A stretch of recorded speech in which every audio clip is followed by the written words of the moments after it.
चलो विद्यार्थी मित्रों, गुड मॉर्निंग। આપણે પેલું પાચન જીવ વિજ્ઞાનમાં થયો આપણે ડેમો લેક્ચર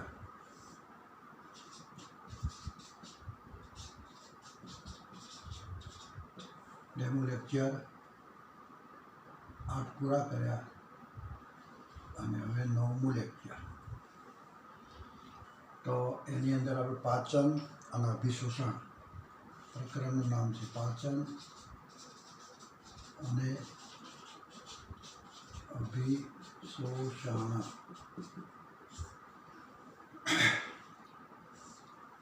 એટલે આખું તંત્ર છે ધોરણ 11માં અને પ્રકરણ લગભગ 16મું।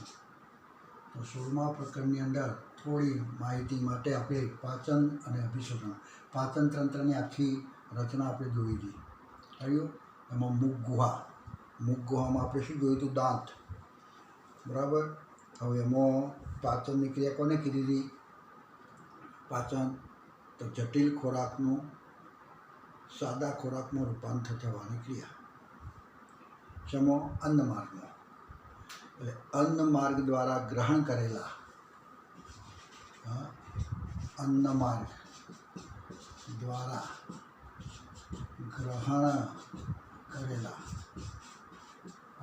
દ્વારા ગ્રહણ કરેલા જટિલ ખોરાક સાથે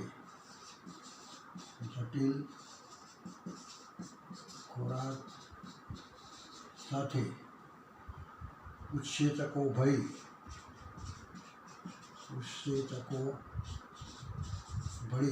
જળાનુવર્તી ક્રિયા થઈ, જળ વિભાજન થઈ અને અન્નમાર્ગ દ્વારા શોષી શકાય તેવા એના દ્વારા અન્નમાર્ગની દિવાલ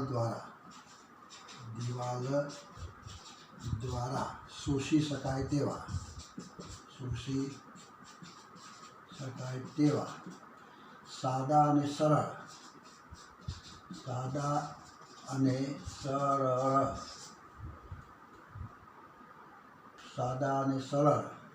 પદાર્થોમાં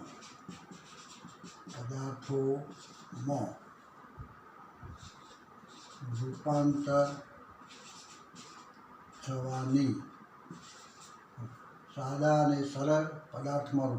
થવાની જૈવ રાસાયણિક ક્રિયાને પાચન કહે। એમ કરી અને આપણે આખી પાચનની વ્યાખ્યા આપીશું।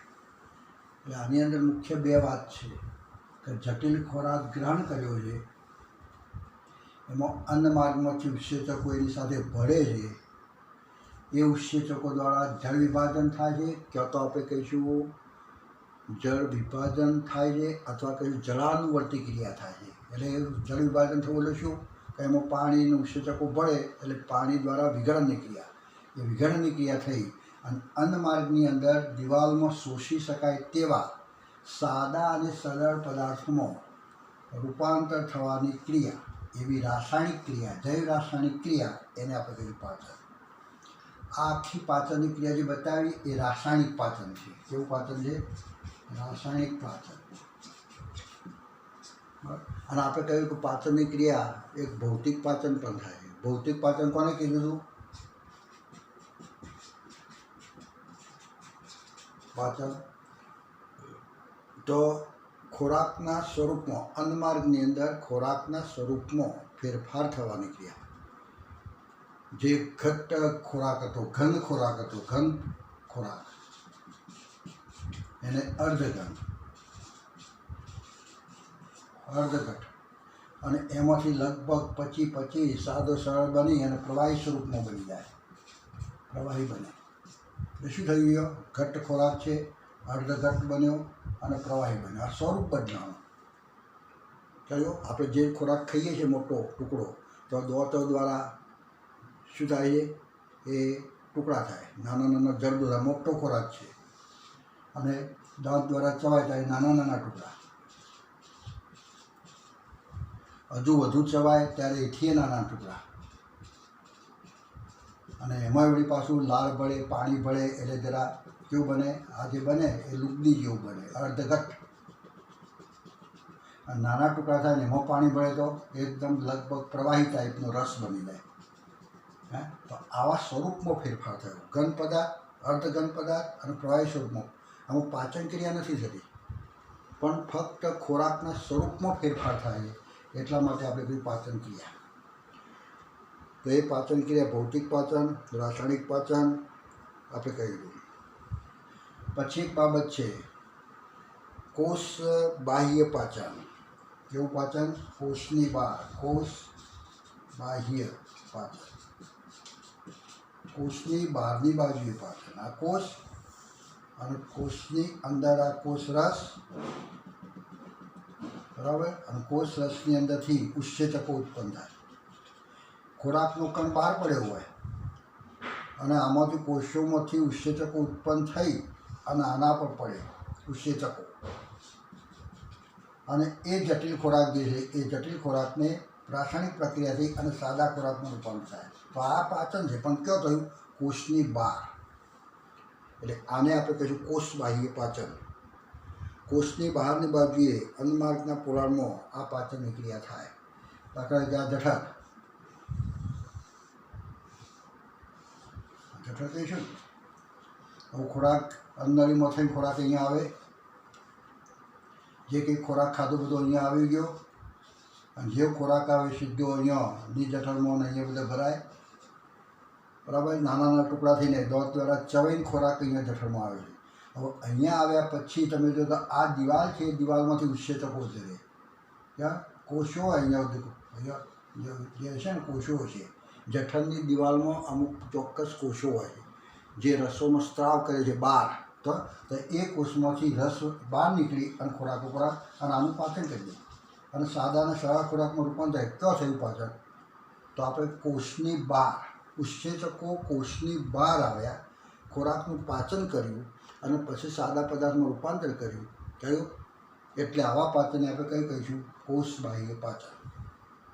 આપણા જેવા સજીવો, એટલે જે જટિલ વર્ગના સજીવો કહીશું, ઉચ્ચ કક્ષાના જે પ્રાણીઓ છે જેમાં પાચન ક્રિયા માટે આખું પાચન તંત્રના અંગો ધરાવે છે, જઠર, આંતરડો, પકવાશય, તો આ બધા અંગોના દિવાલમાંથી ઉત્સેચકો જરી જાય, અને જર્યા પછી કોષની બહાર ઉત્સેચકો બહાર આવી અને ખોરાકનું પાચન કરે ત્યારે તે પાચનને આપણે કહીશું કોષ બાહ્ય પાચન.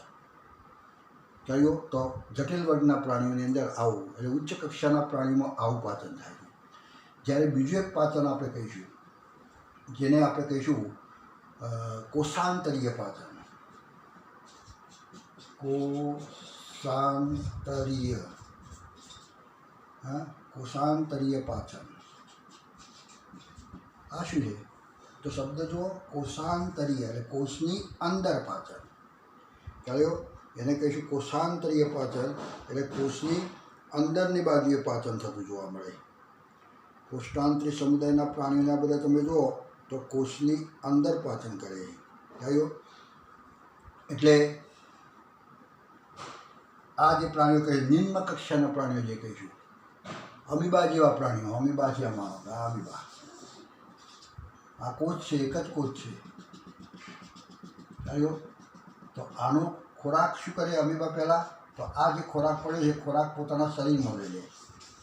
અમીબા અને આ ખોરાકનો ટુકડો, આ જે કહીશું આ કોષ કેન્દ્ર, અને ખોરાક અહીંયા અંદર લેવો હોય તો આગળ અહીંયા આવી એક અંતર્વલની ક્રિયા કરી અને ખોરાકને અંદર લઈ જાય. એમ ખોરાક અહીંયા લઈ લો, પછી ધીમે ધીમે આ દિવાલ વધી અને આમ પોતાના અંદર સમાઈ લે. કોષ એટલે ખોરાકને કેવો લીધો? શરીરની અંદર, કોષની અંદર. આ ખોરાક છે કોષની અંદર, અને આમાંથી ઉત્સેચકો ઉત્પન્ન થઈને આનું પાચન કરે, અને આનું પાચન કરી અને આ ખોરાક જે જટિલ હતો એનાથી કેવો બનાવે? સાદો સરળ, સાદો અને સરળ ખોરાક બનાવી દે. એટલે અહીંયા તમે જો પાચનની ક્રિયા ક્યાં થઈ? તો અહીંયા પાચનની ક્રિયા કોષની અંદર, અને કોષની અંદર પાચન થાય છે. એટલા માટે એ પાચનને આપણે કહીશું કોષાંતરીય પાચન. એટલે કોષની અંદર થતું પાચન. એટલે એવા પ્રાણીઓની અંદર પાચનની ક્રિયા કોષની અંદર થાય છે એટલે કોષાંતરીય પાચન, અથવા એનું બીજું નામ કહીશું કોષીય પાચન. કોષીય પાચન, કોષની અંદર થતું પાચન. થયું? એવા કોષીય પાચનના થતું જોવા મળે. એમાં એક પ્રાણી કહીશું હાઇડ્રા. તો હાઇડ્રા નામનું પ્રાણી કહીશું, અને બીજા એક આપણે કહીશું પૃથુકૃમિ સમુદાયના પ્રાણીઓ, પ્લેનેરિયા. કહ્યું? હાઇડ્રા અને પ્લેનેરિયા. હાઇડ્રા એ કોષ્ટાંતરી સમુદાયનું પ્રાણી અને પ્લેનેરિયા એ પૃથુકૃમિ સમુદાયનું પ્રાણી. તો એ બે પ્રકારનું પાચન કરે છે.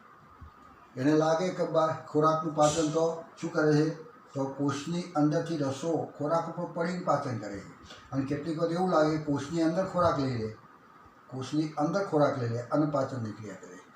બે જાતનું પાચન કરે છે. એટલે એક યાદ રાખજો કે પૃથુકૃમિ સમુદાયના પ્રાણીઓ અને કોષ્ટાંતરી સમુદાયના પ્રાણીઓ, જે મુક્તજીવી પ્રાણીઓ છે, તે કોષીય તેમજ બાહ્ય કોષીય એમ બંને પ્રકારનું પાચન કરતા જોવા મળે છે.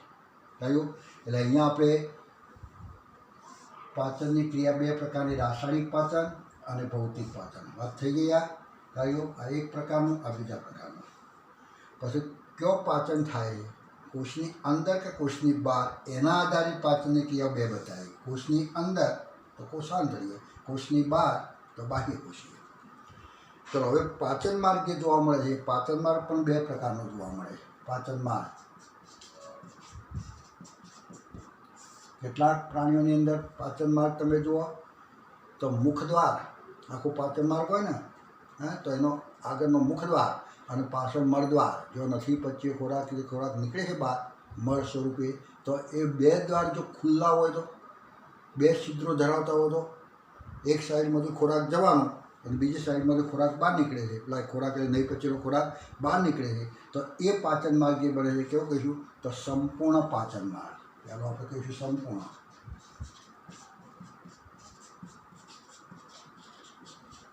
સંપૂર્ણ પાચન માર્ગ કહેવાય. પાચન માર્ગ પણ બે પ્રકારના છે, બહુ વિકસિત જોવા મળે છે. ખ્યાલ ગયો? એ કેવા હોય છે, એ વિકાસ પામેલા જોવા મળે. અને એ પ્રાણીઓની અંદર અન્નમાર્ગના અગ્ર છેડે મુખદ્વાર અને પાછળના છેડે પશ્વ છેડે મળદ્વાર એમ બંને છેડે ખુલ્લો જોવા મળે છે. એટલા માટે એને પૂર્ણ પાચન માર્ગ અથવા સંપૂર્ણ પાચન માર્ગ તરીકે ઓળખીશું. પણ જે પ્રાણીઓની અંદર ફક્ત આપણે કહીશું પેલા નિમ્ન કક્ષાના પ્રાણીઓ એમાં પણ કયા કહીશું, તો પૃથુકૃમિ સમુદાયના પ્રાણીઓ, તો એમનો પાચન માર્ગ તમે જો એક જ છેડે ખુલે છે. હા, મુખદ્વાર ખુલે પણ પાછળની બાજુ મળદ્વાર હોતું નથી. હાઇડ્રા તો આ મુખદ્વાર ખુલે છે પણ પાછળ નહીં પચેલો ખોરાક બહાર નીકળતો નથી. ચાલ્યો? તો એવા જે પાચન માર્ગ ધરાવે છે તો તેને આપણે કહીશું અપૂર્ણ પાચન માર્ગ. અપૂર્ણ પાચન માર્ગ. એટલે આપણે અહીંયા અન્નમાર્ગ કેવો છે, બંને છેડે ખુલ્લો તો સંપૂર્ણ પાચન માર્ગ, અને એક છેડે ખુલ્લો એટલે મુખદ્વાર ખુલ્લો અને મળદ્વાર ના હોય, આપણે કહીશું જે કચરા સ્વરૂપે જે ખોરાક નીકળે છે એનું દ્વાર ના હોય, તો તે પાચન માર્ગને આપણે કહીશું અપૂર્ણ પાચન માર્ગ. તો બે જાતના પાચન માર્ગ છે. હવે આખો પાચન માર્ગ ક્યાંથી વિકાસ પામેલો હોય છે, પાચન માર્ગનો વિકાસ ક્યાંથી થયેલો છે? આપણે કહ્યું હતું કે અહીંયા જઠર, કહ્યું શું કહ્યું હતું, અહીંયા જઠર, આ આંતરડી, આ જઠર, આ પકવાશય, આંતરડો, મૂત્રાધાર આંતરડો, અને કોરે મારી તમે જો તો આ શું કહીશું, મોટું આંતરડું, મોટું આંતરડું છે.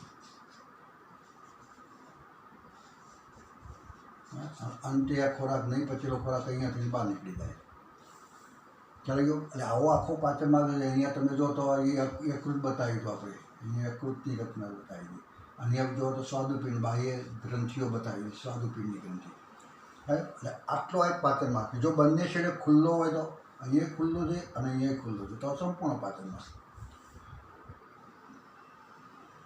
પણ નીચલી કક્ષાના પ્રાણીઓ આપણે કહીએ હાઇડ્રા જેવા પ્રાણીઓ, પૃથુકૃમિ સમુદાયના પ્રાણીઓ, તો એ પ્રાણીઓની અંદર તમે જુઓ તો પાચન માર્ગ મુખદ્વાર ખુલ્લું પણ પાછળ મળદ્વાર હોતું નથી. અપૂર્ણ પાચન માર્ગ. ચલાવી ગયો? એટલે આવા પાચન માર્ગની અંદર આ પ્રમાણે. હવે આ પાચન માર્ગના બધા અંગો જે કહેવાય એ ક્યાંથી વિકસ્યા છે, કયા ગર્ભસ્તરોમાંથી વિકસ્યા છે? તો એમાં આપણે કહીશું બાહ્ય ગર્ભસ્તરમાં શું શું બન્યું છે બોલો.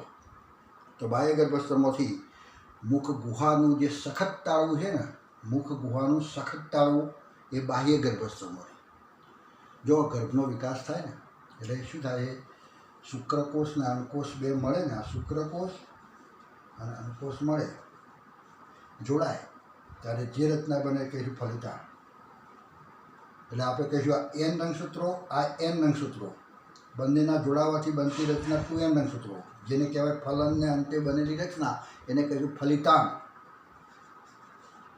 અને આ ફલિતાંડ વિકાસ પામે, ઘણા બધા કોષો બને, ઘણા બધા કોષોમાંથી પેશીઓ બને, પેશીઓમાંથી અંગો બને. અને અંગો એટલે કયા? તો જઠર, પાચન માર્ગની વાત કરો એટલે તો પાચન માર્ગમાં આપણે કહીશું મુખ ગુહા, મુખ ગુહામાં રહેલી જીભ, એનું મુખ ગુહાનું તાળવો, આગળનું તાળવું સખત તાળવું, એટલે પાછળનું તાળવું સખત તાળવું અને આગળનું તાળવું નરમ તાળવું. તો આ બધા તે પાછળનું નરમ તાળવું અને આગળનું સખત તાળવું, આ બધું તાળવો અને આ બધું બધા જઠર, આ બધા અંગો, આ બધા અંગો. તો આ બધા અંગો શેમાં બને? તો બાહ્ય ગર્ભસ્તરમાંથી આપણે કહીશું સખત તાળવું. કયો? બાહ્ય ગર્ભસ્તર, બાહ્ય ગર્ભસ્તર. એટલે આ બધા અંગો અને આ બધી પેશીઓની બને ને, તો જે વખતે પેશીઓ બને તો તે વખતે 3 ગર્ભસ્તરો બની જાય. આ સૌથી બહારની બાજુ સ્તર બને એ બાહ્ય સ્તરના કોષો, આ અંદર બને તો અંતર્ગર્ભસ્તરના કોષો, અને સૌથી અંદર બને તો એ વચ્ચેના મધ્યસ્તરના કોષો, અને એના પછીનું જે સ્તર બન્યું આખું જે કોષોનું સ્તર તે અંતઃસ્તરના કોષો. હવે આ બાહ્ય સ્તરના કોષોમાં શું બને? તો બાહ્ય સ્તરના કોષોમાંથી આ કોષો વિભાજન પામી, ઘણા કોષો બની અને એમાંથી તમે જો તો પાચન માર્ગમાંથી સખત તાળવું એમાંથી બનતું જોવા મળે. પછી મધ્ય ગર્ભસ્તરમાંથી, અંતઃગર્ભસ્તરમાંથી, તો અંતઃગર્ભસ્તરમાંથી નરમ તાળવાથી છેક મળાશય સુધી, નરમ તાળવું છે ત્યાંથી તે છેક મળાશય સુધીનો ભાગ છે એ અંતઃગર્ભસ્તરમાંથી થયો. અને મળમાર્ગની મુખદ્વાર જે મળદ્વાર જે કહીશું તો તે ભાગ જે કહીશું એ બાહ્ય ગર્ભસ્તરમાંથી. એટલે આખા પાચન માર્ગમાંથી 2 શેડાઓ જે કહેવાય, મુખદ્વાર બરાબર અને મળદ્વાર, આ બંને શેડા એ બાહ્ય ગર્ભસ્તરમાંથી. જ્યારે અહીંથી માંડી જે વચ્ચેનો જે ભાગ છે આખો પાચન માર્ગનો એ બધા જ અંતઃગર્ભસ્તરમાંથી બને. એટલે આવા 3 ગર્ભસ્તરમાંથી પાચન માર્ગનો આખો વિકાસ થયેલો જોવા મળે. કહ્યું? એટલે અહીંયા પાચન માર્ગનો વિકાસ ક્યાંથી થયો એની વાત આપણે અહીંયા કરી. તો આ રીતે પાચન માર્ગની વાત કરી. ગઈ વખતે આપણે છે એની દાંતની વાત કરી છે. દાંતની વાત તો આપણે બધી જોયું હતું કે 4 પ્રકારના દાંત કીધા હતા. આગળના ચાલ્યો જડબાની અંદર તમે જુઓ તો અડધા ભાગની અંદર શું હોય છે? તો 4 પ્રકારના, અડધા ભાગની અંદર 4 પ્રકારના દાંત આવેલા હોય. કયા 4 પ્રકારના? તો સૌથી પહેલાં આપણે કહીશું રાક્ષસી દાંત, છેદક દાંત, પછી રાક્ષસી દાંત, પછી અગ્રદાઢ અને પછી દાઢ. કેટલા હોય, કયો હોય ને એ બધી વાતો આપણે ગઈ વખતે કરી હતી, દાંતની રચનાની વાત. ખ્યાલ આવી ગયો? હવે આપણે જોઈશું તો શરીરની અંદર પેલા પાચન માર્ગની અંદર તમે જુઓ તો કેટલીક દાંતની વાત પૂરી કરી અને કેટલીક વાત આપણે હવે જોઈશું. ખરો? હવે દાંત ક્યાંથી વિકાસ પામે છે એની વાત કરવી છે. દાંતના પ્રકારો આપણે જોવાના છે. શેના પ્રકારો? દાંતના પ્રકારો, જુદા જુદા દાંતના પ્રકાર. દાંતની રચના જોઈ પણ દાંત ક્યાંથી વિકાસ પામે એ બધા દાંતનો પ્રકારો આપણે જોઈએ.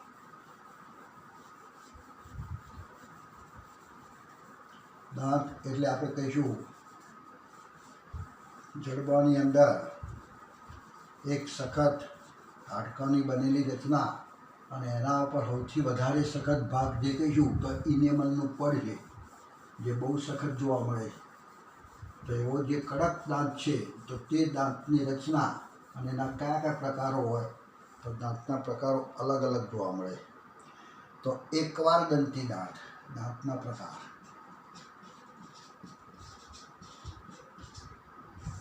हाँ, तो एक આપણે કહીશું એકવાર દંતી, એકવાર દંતી આવો એક પ્રકાર છે. કેટલાક પ્રાણીઓની અંદર આવા દાંત જોવા મળે. મોનો ફાયોડોન્ટ, ખ્યાલ? મોનો ફાયોડોન્ટ, મોનો એટલે એક, ફાયોડોન્ટ એટલે એવા દાંત, ખ્યાલ? એકવાર જ જોવા મળે. ક્યાં? તો આવા દાંત સંપૂર્ણ જીવન દરમિયાન માત્ર એકવાર આવે. જો આપણી વાત કરો તો આપણે દાંત કેટલી વખત આવે છે? 2 વાર આવે. બાળક જન્મે અને 5 થી 6 વર્ષનું થાય ત્યાં સુધીમાં તમે જો જે દાંત આવે છે ને એ બધા દૂધિયા દાંત. કેટલા દૂધિયા દાંત આવે? તો આપણે કહીશું 20 જેટલા. પછી 20 તમે જુઓ તો પડી જાય અને ત્યાં આગળ નવા દાંત આવે.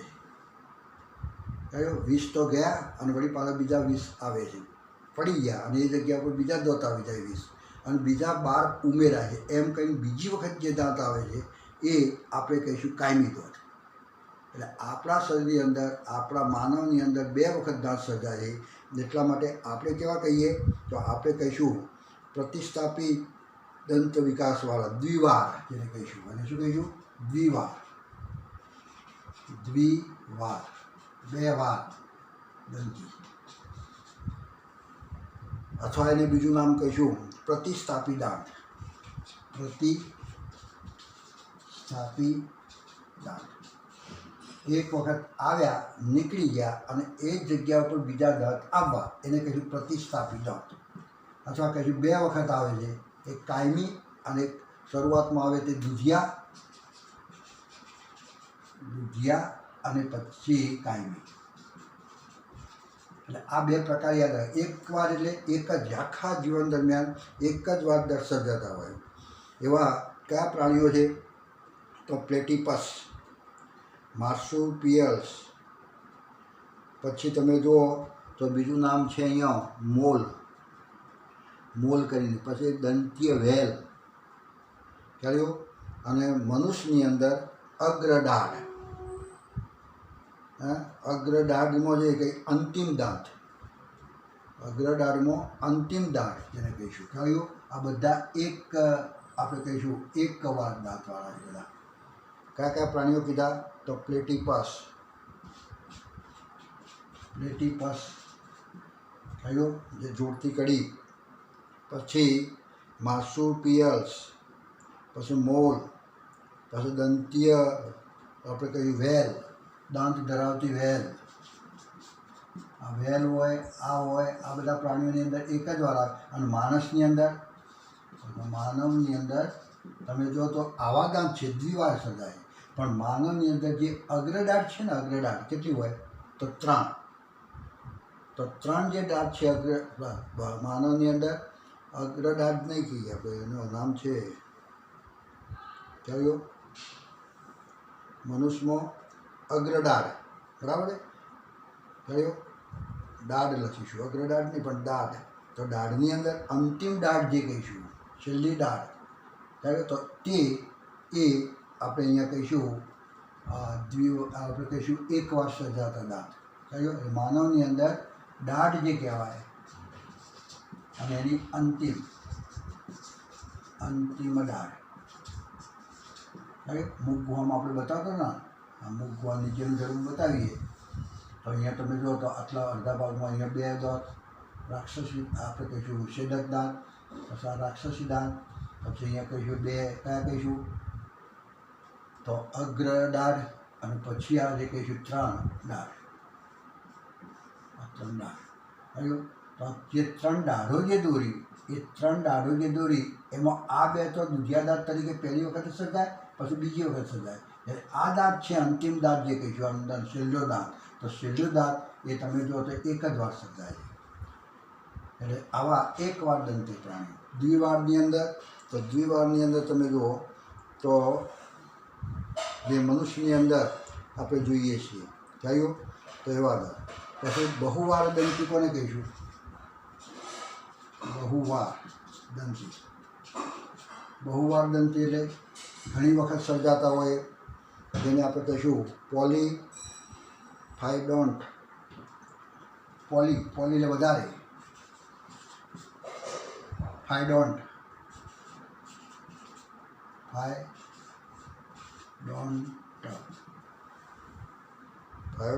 ફાયડોન્ટ થયો. આ શું કહીશું?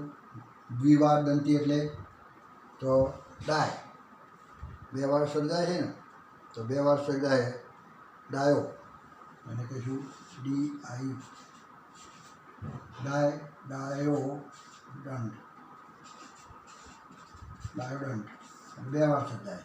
આ મોનોડન્ટ, મોનોફાયડોન્ટ,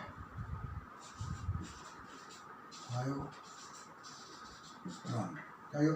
તો એક વાર.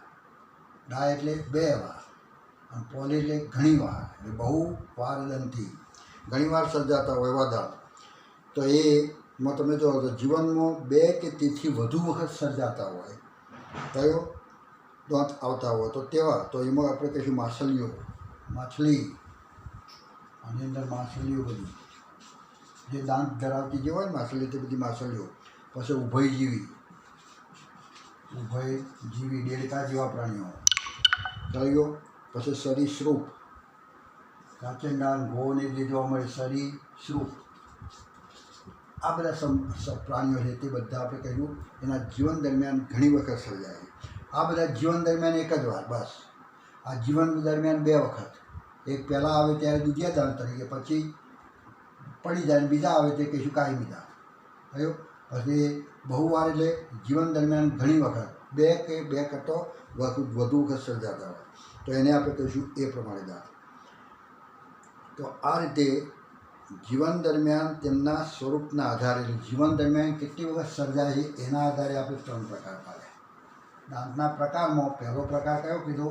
કેટલી વાર સર્જાય છે, કેટલી વાર સર્જાય છે એના આધારે 3 પ્રકાર. હવે આપણે છે જડબાના સ્થાનના આધારે, જડબાના સ્થાનના આધારે એટલે કેવા?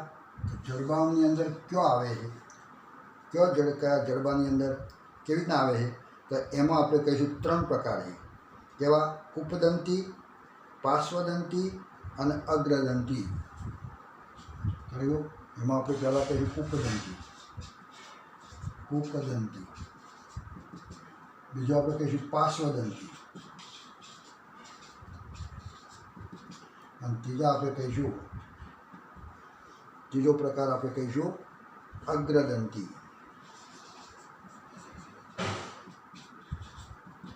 એમાં કૂપદંતી કોને કહેવાય?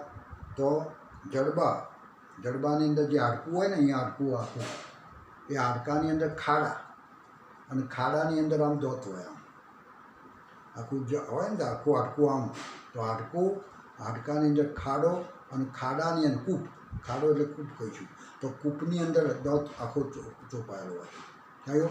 તો એ જે દાંત જો ગોઠવાયેલા હોય, આવેલા હોય તો એને કહીશું કૂપદંતી. આપણામાં જે દાંત છે ને એ બધા કૂપદંતી છે.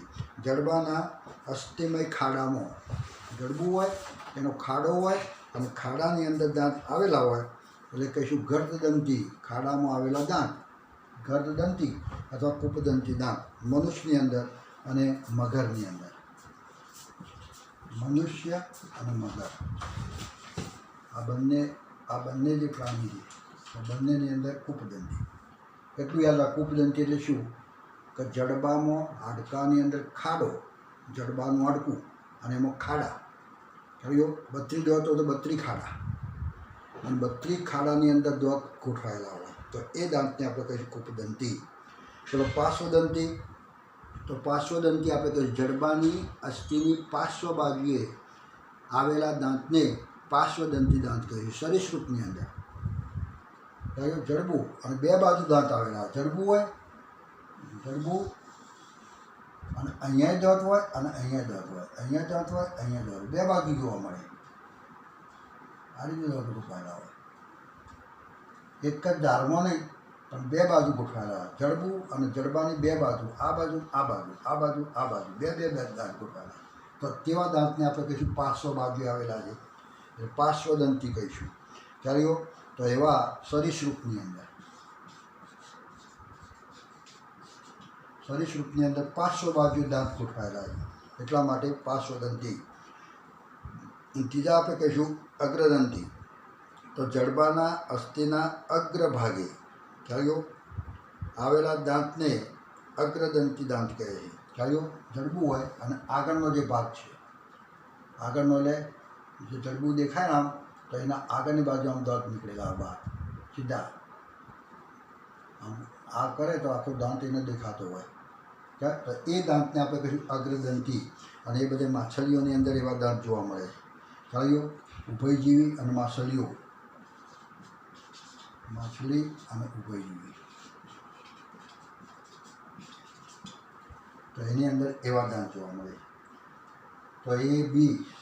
હવે ત્રીજા પ્રકારના દાંત આપણે કહીશું એના જે મુગટ જે જોવા મળે. મુગટ એટલે જે ઉપરનો ભાગ કહેવાય ને, જેટલો દાંત બહાર દેખાય છે ને, જેટલો ભાગ બહાર દેખાય છે તો તેટલા ભાગને આપણે કહીશું દાંતનું મુગટ. દાંત આવો હોય ને,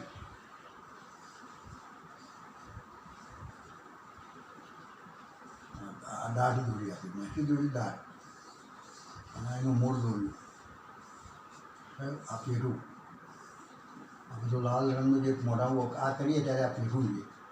અને હાડકાની અંદર આ ખાડો છે, ખાડાની અંદર આખો દાંતના મૂળ છે. દાંતના મૂળ, આ દાંતના મૂળ ખાડાની અંદર આવેલા. હવે આના ઉપર એક આખું એક કવર હોય, જેને કહીશું આટલો હાડકાનો ભાગ, આખો સંપૂર્ણ હાડકાનો જે ભાગ છે એને કહેવાય મુગટ. મુગટ દાંત, અને દાંતના ઉપર પહેરાઈ દીધું હોય એવું લાગે આપણને, ચાલો એ મુગટ છે. દાંતના તમે જુઓ તો ઉપરનો ભાગ છે મુગટ, વચ્ચેનો ભાગ છે ગ્રીવા, અને નીચેનો જે ભાગ છે ને એ મૂળ કહીશું, દાંતનું મૂળ. આ દાંતની રચના, એ દાંતની રચનાને બધું ડિટેલમાં બધું છે, બધું એ આપણે પછી જોઈશું. પણ દાંતનો આપણે આ પ્રમાણે આપણે અહીંયા શું નીટની અંદર જે પ્રશ્નો આવે છે તો એની વાત કરીએ છીએ. રચનાને તો બધું સામાન્ય છે, એ રચનાને કેવી હોય શું હોય તો આપણે સામાન્ય જોઈશું. પણ નીટની અંદરના જે અભ્યાસ છે, જો ચોપડી નથી આ બધું, કહ્યું એનસીઆરટીની બુકની અંદર આ નથી, પણ એવું વધારાનું દાંત અંગેની માહિતી એ બધી આપણે અહીંયા જોઈએ છીએ. તો એ મુગટના આધારે, મુગટ કેવું હોય તો મુગટના આધારે આપણે ત્રીજો પ્રકાર પાડીશું. મુગટના આધારે, મુગટના આધારે દાંતના પ્રકાર. તો એ દાંતના પ્રકારની મુગટની અંદર તો આપણે કહીશું સેકોડોન્ટ. પહેલો પ્રકાર આપણે કયો કહીશું? સેકોડોન્ટ.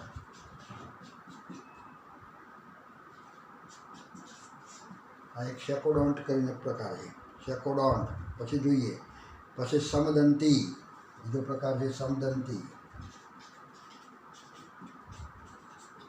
સમદંતી. અને ત્રીજો એક પ્રકાર આપણે કહીશું જેને કહીશું લઘુદંતી. લઘુદંતી કયો? એમાં સેકોડંતી જે કહીશું, જેમાં માંસાહારી પ્રાણીઓ, એમાં રાક્ષસી દાંત છે.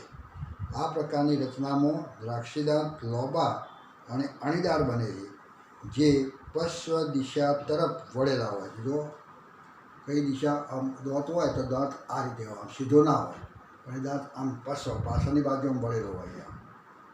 આમ કોઈ પણ હિંસક પ્રાણીઓ તમે જુઓ, વાઘ ને વરુ ને દીપડોના બધાનો દાંત તમે જુઓ તો પાછળ આમ વળેલો હોય, કે જેથી આમ પડીને આમ પકડે ત્યારે પકડીને આમ ખેંચવું હોય અને માંસને ખેંચીને ખાવું હોય તો ખાઈ શકે. તો દાંત, રાક્ષસી દાંત લાંબો હોય અને પાછળની બાજુ જરા વળેલો હોય તો તેવા દાંત, એટલે આપણે કહીશું જડબું, અને જડબાની અંદર જે રાક્ષસી દાંત છે ને એ આમ હોય, આમ કેવીના પાછળની બાજુ વળેલો છે. વાઘ કે સિંહ મોઢું ખુલ્લું કરે તો તે વખતે દાંત આમ વળેલો જોવા મળે. જે માંસાહારી પ્રાણીઓની અંદર રાક્ષસી દાંત લાંબો હોય અને પાછળની બાજુ વળેલો હોય તો તે પ્રકારના દાંતને આપણે કયા કહીશું? તેનો મુગટ જે ભાગ છે, આ ભાગ છે ને આખો પાછળ આમ વળેલો હોય. આ તો આપણે દાઢ દોરી, પણ રાક્ષસી દાંત આમ કંઈ લાંબો હોય અને વળેલો હોય તો એને કહીશું સેકોડોન્ટ. થયો? તો એ દાંત આપણે કહીશું પાછળની બાજુ. પછી બીજું આપણે કહીશું તુગદંતી. તુગદંતી, તુગદંતી એ જ આપણે શું કહીશું? આપણે સમદંતી જે કીધું, સમદંતી કયો? ટૂંકદંતી ભાઈ, ટૂંકદંતી, ટુંગદંતી, ટૂંકદંતી. તો ટૂંકદંતી કોને કહીશું? તો ટૂંકદંતી આપણે એને કહીશું કે આ પ્રકારના દાંતમાં મુગટનો ભાગ મોટો હોય. શું હોય? મુગટ મોટો હોય. આ મુગટનો ભાગ મોટો હોય અને મૂળ નાનો હોય, અને એનો મૂળ નાનો હોય. કયો? આ જે દેખાય એ આવું હોય, આ દાંત, અને આ જે કહીશું આ મોટો હોય, આ મોટો ભાગ, અને મૂળ નાનો હોય. આ પ્રમાણે દાંત હોય. શું છે? દેખાય છે? મુગટવાળો ભાગ મોટો કયો, અને એનું મૂળ છે જરા નાનું હોય. તો આ દાંતને આપણે કહીશું ટૂંકદંતી. કેવા દંત કહીશું? ટૂંકદંતી. જે છેદક અને રાક્ષીદાંત, એટલે આ દાંતને હસ્તાદાંત પણ કહેવામાં આવે છે. કેવા દાંત કહીશું? હસ્તાદાંત. આપણા જે આગળના 4 દાંત છે ને, જેને હસ્તાદાંત કહીએ છીએ, તો એ લોકોનો ભાગ મોટો, પાવડા જેવા દાંત હોય, મોટા મોટા. મુગટ તમે દેખાય તો આગળનો મુગટ આખો મોટો દેખાય, પણ અંદરનો મૂળ તો મૂળ નાનો હોય. તો એ દાંતને આપણે કહીએ ટૂંકદંતી. અને ત્રીજા પ્રકારના લઘુદંતી કોને કહીશું? તો આ પ્રકારના દાંતની અંદર મુગટનો ભાગ નાનો હોય, મુગટ નાનો. આ મુગટ તમે જો નાનો મુગટ છે, આટલોથી આટલો ભાગ છે ને, આમ કંઈ નાનો હોય, દેખાય? આટલો ભાગ, આ નાનો ભાગ હોય. અને મૂળ કેવું હોય? તો મૂળ મોટું હોય, લાંબો હોય, મૂળ મોટું, અને આ ભાગ નાનો. તો તે દાંતને આપણે કહીશું લઘુદંતી. દાઢો બધી લગભગ દાઢો તમે જુઓ તો એ પ્રકારની જોવા મળે છે. ક્યાં? તો એમાં આપણે કહ્યું અગ્રદાઢ અને દાઢો.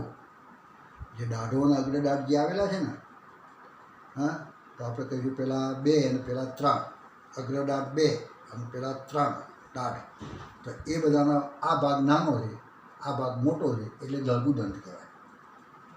જ્યારે ટૂંકદંત કોને કહીશું? તો આ ભાગ મોટો, આ મોટો હોય. મુગટનો ભાગ દેખાતો દાંત જેટલો ભાગ દેખાય એટલો ભાગ મોટો, અને એની અંદર મૂળ કેવો હોય? તો મૂળ નાના હોય. અને શેકોદંત કોને કીધું? તો રાક્ષસી દાંત જે જોવા મળે એ બહુ લાંબો હોય, અણીવાળો હોય, અને પાછળની બાજુ આમ વળેલો હોય. તો તે ભાગને આપણે કહીશું, તે દાંતને આપણે કહીશું શેકોદંત. કોના આધારે 3 પ્રકારો પાડ્યા? તો આપણે કહીશું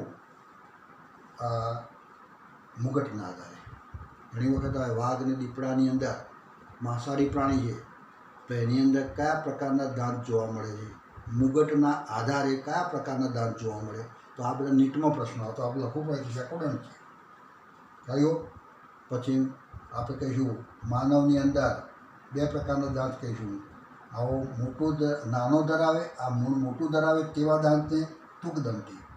અને આ ભાગ નાનો ધરાવે, આ ભાગ મોટો ધરાવે, તો તે ભાગને લઘુદંતી. એટલે એ પ્રકારો જે આપ્યા, તો તે પ્રકારોને આપણે કહીશું એ પ્રકારના દાંત. હવે બીજા કેટલાક પ્રકાર છે, પણ એ આપણે આવતી વખતે બીજા દાંતના પ્રકાર લઈશું. આ બધી નીટમાં આવતી બધી માહિતી છે. આની અંદર તમારે પ્રકાર યાદ રાખવાના. કોના આધારિત પ્રકાર છે બધા? આ કયો? કેટલી વાર સર્જાય છે એના આધારિત 3 પ્રકાર. જડબાની અંદર કેવી રીતના સ્થાન પામેલા છે, કયો આગળ આવેલા છે જડબાની અંદર? એ ઉપર અગ્ર બાજુ આવેલા છે, ક્યાં તો પછી આપણે કહીશું પાર્શ્વ બાજુ આવેલા છે, કે પશ્વ બાજુ કયો આવેલા છે, તેના આધારિત પ્રકાર છે. અને ત્રીજા ઉપરનું મુગટ, જેટલો દાંત દેખાય એટલો ભાગ કહેવાય મુગટ. તો મુગટ કેવું છે એના આધારિત. એ જ આપણે 3 જાતના પ્રકારો જોયા. ABC આ જે કહીશું, તો એ પ્રકારે આપણે દાંતના પ્રકારો જોયા. એ સિવાય બીજા કેટલાક પ્રકારો છે, પણ એ આપણે આવતી વખતે જરા જોઈશું. ખ્યાલ આવ્યો? તો આપણે આટલા સુધી રાખીએ છીએ, બરાબર છે, અને જોઈશું. ડિટેલમાં આપણે દાંતની રચનાને બધું છે ને, બધું ડિટેલમાં જે વખતે આપણો ક્લાસ શરૂ થાય એ વખતે આપણે ક્લાસની અંદર વ્યવસ્થિત રીતે એની રચના જોઈશું. ખ્યાલ આવ્યો? આવજો.